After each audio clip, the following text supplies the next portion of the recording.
হরে কৃষ্ণ। আজকে হলো নৃসিংহ চতুর্দশী। আর তোমরা কি দেখতে চাও মায়াপুরে নৃসিংহ চতুর্দশী কিভাবে পালন করা হয়? আমি এখন চলে এসেছি মন্দিরে নৃসিংহ ভগবানের অভিষেক দর্শন করবো বলে, আর সাথে তোমাদেরকেও দর্শন করাবো। আর মন্দিরে যাবার পথে এই জায়গাটা একটু দাঁড়িয়ে কীর্তন না শুনলে তো ভালোই লাগে না। এখানে এত সুন্দর নগর কীর্তনে বেরোয় আর কয়েক মিনিটের মধ্যে ভক্তের ভিড় লেগে যায়। যাই হোক, এখানে একটু দাঁড়িয়ে কীর্তন শুনে এরপর আমরা চলে যাচ্ছি মন্দিরে। আর এসে দেখছি মন্দিরে অলরেডি অভিষেক শুরু হয়ে গেছে, অনেকটা অভিষেক হয়েও গেছে। আর এখন এত প্রচন্ড ভিড় মন্দিরের ভেতরে যে ঢোকাও যাচ্ছে। তবে বাইরেও বড় পর্দা দেওয়া রয়েছে, যেখানে আমি আমার ফ্রেন্ডরা বসে কিছুক্ষণ অভিষেক দর্শন করছিলাম। আর তারপরে একটু ফাঁকা হতে না হতেই চলে গেছি মন্দিরে। আমার সাথে সাথে তোমরাও পঞ্চায়েত ভগবানকে দর্শন করে নাও আর রাধা মাধবকেও দর্শন করে নাও। আর দেখো আজকে এত সুন্দর যে সাজিয়েছে, কত মিষ্টি লাগছে তাই না? আর দেখো এখানে বড় বড় পর্দা লাগানো রয়েছে, যাতে সব ভক্তরা দূরের থেকেও নৃসিংহ ভগবানের অভিষেক অনেক সুন্দরভাবে দর্শন করতে পারে। সাথে পাশেই সমুদ্র কীর্তন হচ্ছিল, তাই আমিও বসে পড়েছি এখানে কীর্তন শ্রবণ করছিলাম আর ভগবানের অভিষেক দর্শন করছিলাম। তার সাথে বসে বসে দেখছিলাম এখানে ভগবানের জন্য কত মালা বানানো হয়েছে। দেখো, কোনোটা লেবুর, কোনোটা আবার করম চা, কোনোটা আঙুর, কোনোটা ড্রাই ফ্রুটস, কাজু কিশমিশ এসব দিয়ে। আর সেই মালার থেকেই দেখো একটু প্রসাদ পেয়ে গেলাম আমরা। আর শুধু মালাতেই নয়, তোমরা জানো ভগবানকে কত রকমের জুস দিয়ে অভিষেক করা হয়েছে। যত রকমের দামি দামি সুন্দর সুন্দর ফল আছে না কেন, সমস্ত ফলের রস দিয়ে ভগবানকে অভিষেক করানো হচ্ছিল। আর সব থেকে সুন্দর লাগে এই পুষ্প অভিষেক। তো চলো তোমরা দর্শন করো।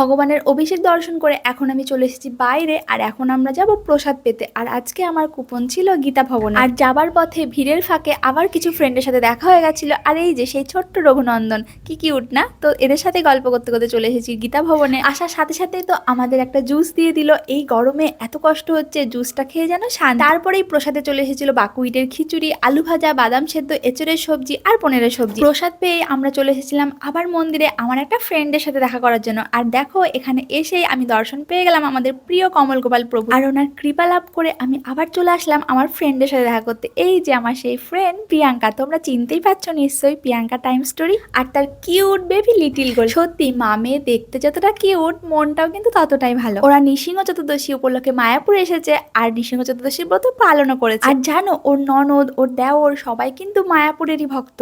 তো আমরা মন্দিরে ভগবানের অভিষেক দর্শন করার পর এখন চলে এসেছি আমার ফ্রেন্ড প্রিয়াঙ্কা আছে গীতা ভবনে, এখানে ঢুকে। তো এখান থেকে এবার আমরা বাড়ি চলে যাব। তো ভিডিওটা এখানেই শেষ করছি। তোমাদের কেমন লাগলো অবশ্যই কমেন্ট করে জানাবে। হরে কৃষ্ণ, হরে কৃষ্ণ।